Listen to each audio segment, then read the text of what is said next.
भगवान सूर्यदेव छठी माता की आराधना एवं लोक आस्था का महापर्व राजनांदगांव जिले में निवासरत बिहार पटना वासियों ने छठ पर्व श्रद्धा भक्ति के साथ उल्लास पूर्वक मनाया।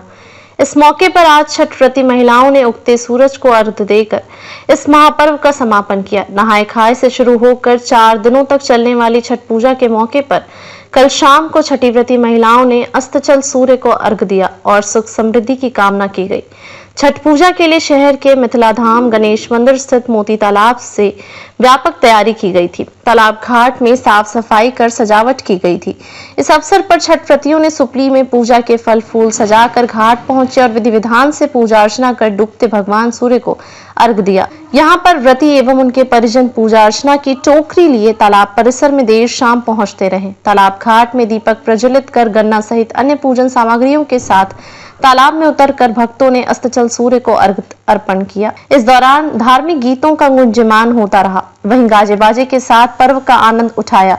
बच्चों ने पटाखे फोड़कर एक आतिशबाजी कर खुशियां बिखेरी। इस मौके पर व्रती महिलाओं ने बताया कि संतान की सुरक्षा एवं दीर्घायु और सुख समृद्धि की कामना को लेकर पर्व मनाया जाता है। इस मौके पर व्रती महिलाएं 16 श्रृंगार कर तालाब घाट पहुंची हुई थीं और छठी माता की विधि विधान से पूजा अर्चना कर भगवान सूर्य को अर्घ्य दिया और सुख समृद्धि की कामना की।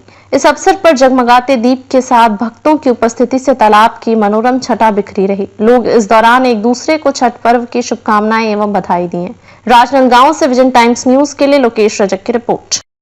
जी बताएंगे छठ पूजा क्यों मनाया जाता है?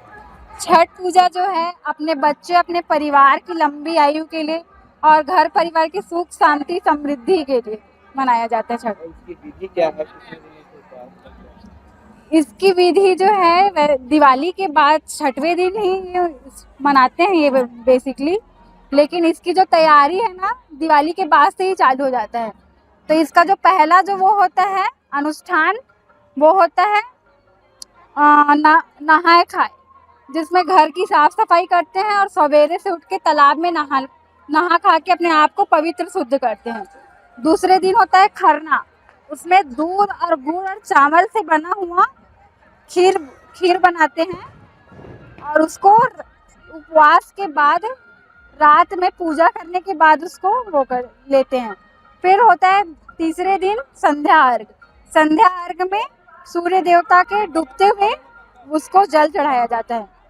उसके चौथे दिन का अनुष्ठान होता है उदयमान सूर्य को जल अर्पण करना।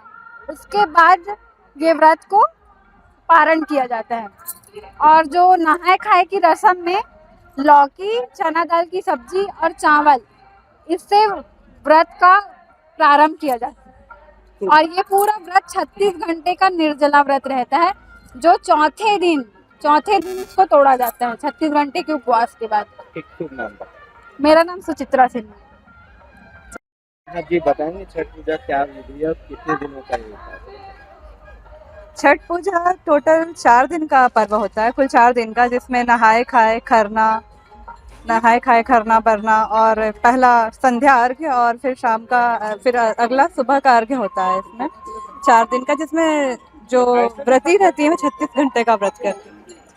और इसको मनाया इसलिए जाता है क्योंकि सूर्य इस धरती का आधार है, हमारे सोलर सिस्टम का आधार है। सूर्य से ही सारे ग्रह चल रहे हैं, हमारी पृथ्वी पे हम जी रहे हैं, सूर्य से ही जी रहे हैं। तो वैज्ञानिक दृष्टि से सूर्य की उपासना जरूरी है। और सबसे अच्छा जो दूसरा सामाजिक दृष्टि से है कि इसमें ऊंच नीच का कोई भेदभाव नहीं है, अमीर गरीब का कोई भेदभाव नहीं है। शादीशुदा, बिना शादीशुदा, बूढ़े बुजुर्ग, नौजवान, बच्चे, कोई भी चाहे तो इस व्रत को कर सकते हैं, जो चाहे वो कर सकते हैं। तो इस तरीके से यह एक ऐसा पर्व है जो सब तरीके से सबको बराबर रखता है। इसमें किसी के लिए कोई बंधन नहीं है। इस तरह का ये पर्व है। मेरा नाम हिमाद्री राय है और मेरा मायका है ये। मैं मायके में अपना पहला छठ कर रही हूँ। मेरा ससुराल नागपुर है। नागपुर से आके मैं पहली बार यहाँ छठ कर रही हूँ अपना।